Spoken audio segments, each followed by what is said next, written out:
Hi, this is Patty Sheely with BigFluffyPet.com. Here to discuss with you the part two of the series, Top 10 Excuses for Holiday Weight Gain. So let's just start right in. The number 5 excuse is the weather outside is frightful, but the food is so delightful. I mean, let's face it, how many of us have walked out to the mailbox, gotten the mail, walked back and gone, oh my goodness, that 50 feet, I'm so freezing. I need, you know, hundreds of calories of hot cocoa in order to warm myself up. Well, I mean, the fact is we burned what? 3 calories walking out to the mailbox and back, and we want to consume all this. It's much better to have appropriate substitutes. It's wintertime, we all want some comfort food, but come up with something that's not going to do quite so much damage. For example, did you know that unsweetened almond milk has 30 calories per serving, whereas skim milk has 86 calories per serving? So if you came in and you made a cup of hot cocoa with almond milk instead of skim milk, you're going to reduce your caloric intake by half. There's so many little shortcuts that we can do. Sweeten it up with some stevia, put the raw or the whole, cocoa powder, heat it up. It's wonderful. You can even add a little bit of mint or cinnamon in there to make it more interesting. Or another great thing is to have a cup of vegetable soup instead of some other high calorie thing. Something that's going to be comforting, that's going to be warm, that's going to be a little bit special, but at the same time that's not going to do the damage, because most of us, when we're trapped inside the house, it's more difficult to get our exercise and our activity level up. So that's number 5. Number 4, there's too many parties. After all, you go and they have all this great food and all this. I'll tell you what, I love parties as much as the next girl, but I've learned I always have to go in with a plan. I eat a snack prior to the party. Usually it's something high protein, high fiber.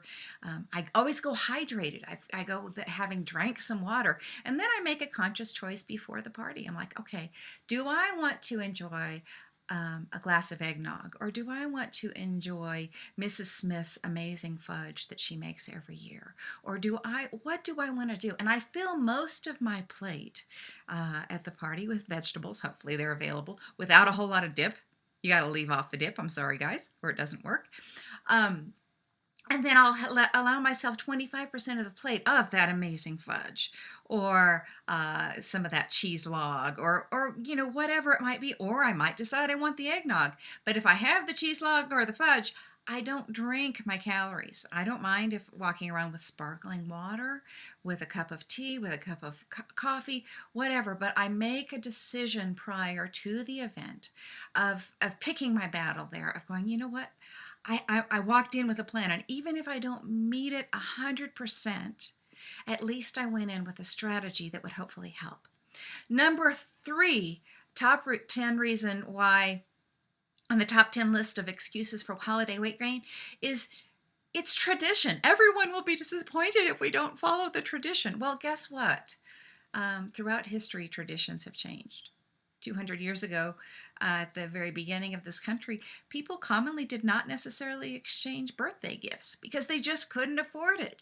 So we have changed traditions over time, and substitute a new food for an old food. For example, I used to make these amazing chocolate-covered sugar cookies, and I would cover them with dark chocolate, and I would cover them with milk chocolate, and I would cover them with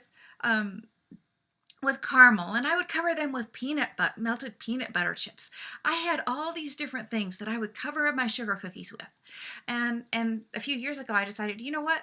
Not doing it anymore. It puts too much weight on me. So now I make flourless chocolate cake.